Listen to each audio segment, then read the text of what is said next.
Hello everyone, welcome to iExamB. So my name is Kailash Tiwari and I welcome you all in this platform iExamB to make your preparation 50% faster. So as you all know, to make your preparation 50% faster for the competitive examination where the competition is huge, you need to have the targeted approach, and iExamB is the only platform which is providing you short to the point things. That's why we are calling it to make your preparation 50% faster. Okay, so in this video we'll discuss about how to make your ESI prepared for this examination.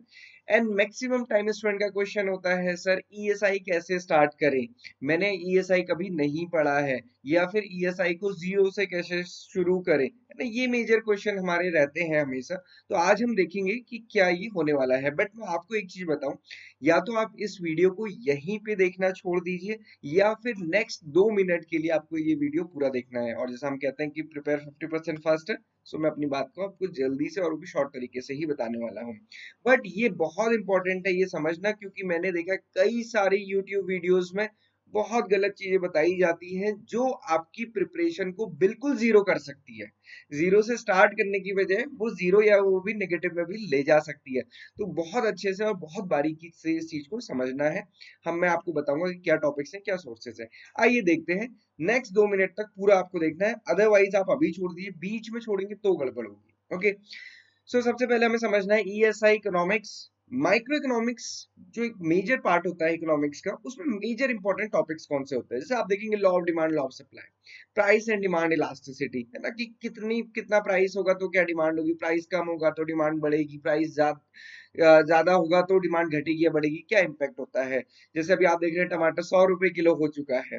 अब जब इसका price इतना बढ़ गया है तो क्या इसकी डिमांड में कमी आएगी या नहीं आएगी, तो ये होती है इलास्टिसिटी। जबकि आप देखेंगे अब टमाटर का प्राइस शायद 200 भी हो जाए तब भी आप उतना ही कंज्यूम करेंगे जितना आप जब 20 रुपए किलो था तब भी कंज्यूम करते हैं। तो इसको हम बोलते हैं ये कैसा है, इनइलास्टिक है, इसका कोई फर्क नहीं पड़ रहा है।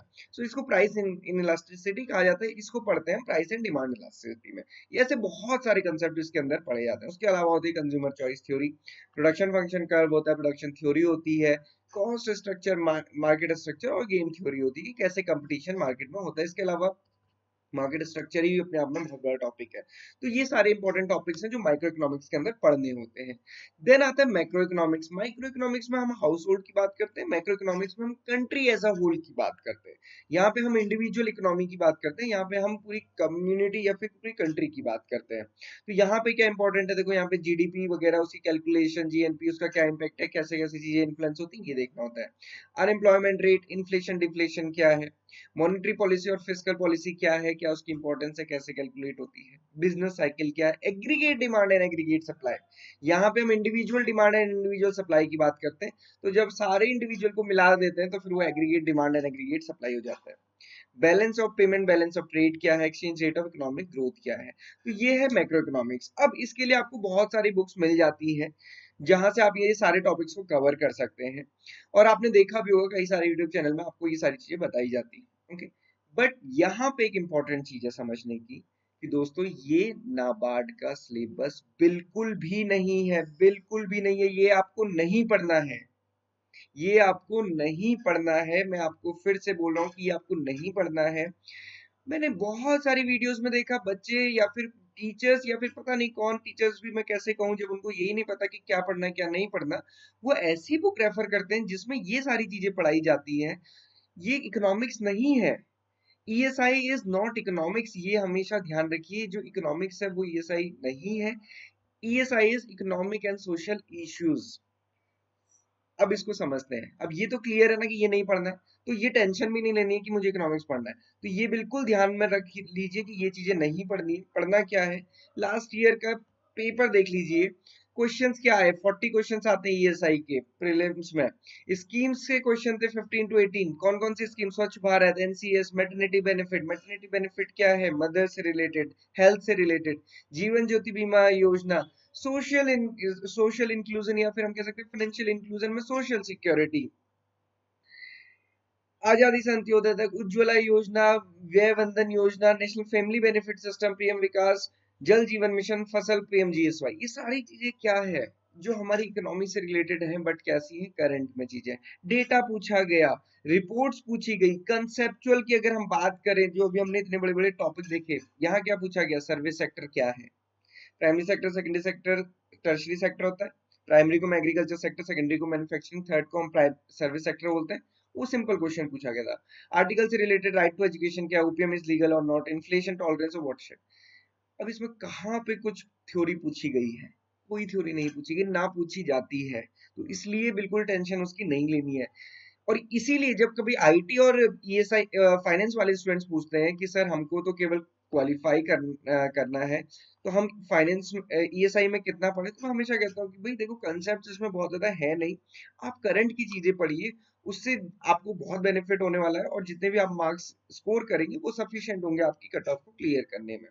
यहाँ पे सिलेबस क्या दिया है, ये सिलेबस है नाबार्ड का, नाबार्ड ने ये सिलेबस दिया है फॉर द फेस टू। यहाँ पे देखिए कंसेप्चुअल टॉपिक आप कहेंगे, आपको देख के लगेगा nature of Indian economy conceptual है, opening of the Indian economy, globalization conceptual है, इन्फ्लेशन कंसेप्चुअल है। मैं इसके अलावा यहाँ पे इतना चीज तो कंसेप्चुअल है, बट यहाँ पे आप देखिए नेचर ऑफ इंडियन इकोनॉमी क्या है, structure and institutional feature of economic under development, opening of Indian economy, globalisation के इकोनॉमिक रिफॉर्म्स क्या हुए हैं। थ्योरी नहीं है ये। पॉवर्टी एलिवेशन में थोड़ी पढ़ना कि पॉवर्टी क्या है, थ्योरी किसने दी थी, पॉवर्टी किसे कहते हैं, क्या मेजर्स है। सिंपल यहाँ पे मेजरमेंट ऑफ पॉवर्टी क्या है, जो गवर्नमेंट जैसे मेजर करती है। दूसरा, पॉवर्टी के लिए एलिविएट करने के लिए क्या प्रोग्राम्स गवर्नमेंट चला रही है, यही पूछा जाता है बस।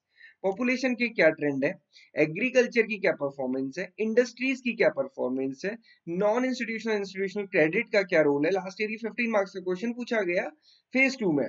Globalisation of economy, IMF, World Bank, WTO, regional economic cooperation, उनकी रिपोर्ट्स, उनका डेटा, उनकी स्कीम्स।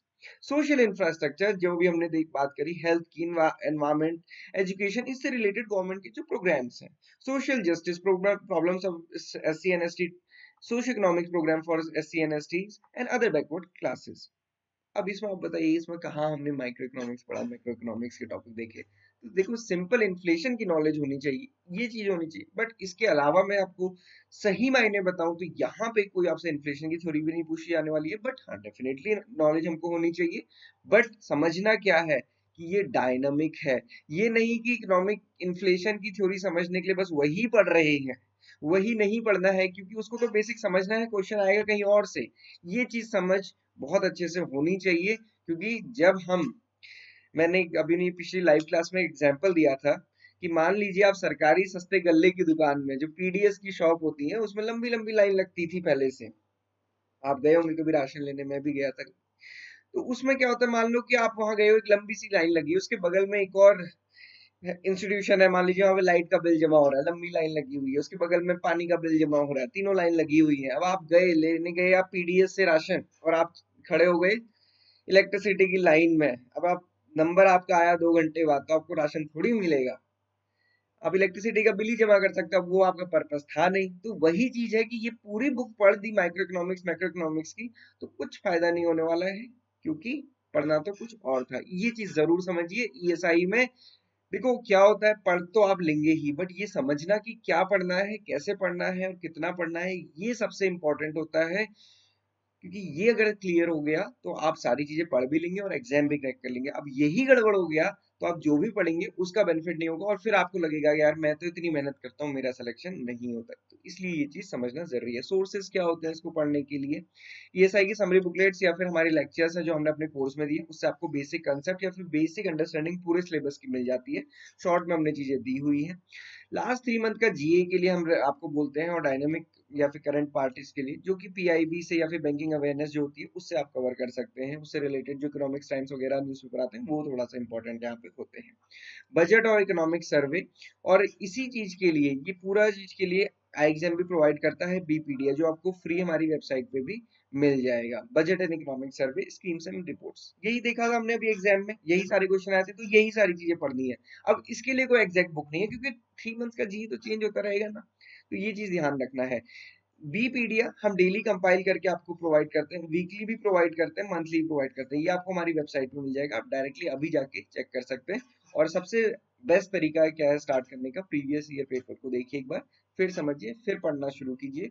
कोई भी बुक की एक्चुअली होता क्या ना, ये हमारी टेंडेंसी भी होती है कि भाई कोई एग्जाम के लिए प्रिपेयर करना है, एक बुक बताओ, पहले हम बुक खरीद के लाएंगे और पढ़ना शुरू करेंगे, इर्रिस्पेक्टिव कि ना तो हम पीवाईपी देखते हैं ना तो हम सिलेबस देखते हैं, क्योंकि हम किसी पे भरोसा कर लेते हैं कि ये जो बोलेगा वो ठीक ही होगा, तो बुक ले आए बस, अब पढ़ना शुरू। अब वही मैं आपको बताना चाह रहा हूँ कि लेना था राशन, खड़े हैं इलेक्ट्रिसिटी बिल जमा करने की लाइन में, तो फिर नहीं हो पाएगा। तो ये चीज आपको अच्छे से समझना है। So this is all for today, thank you for watching this video and have a great day ahead.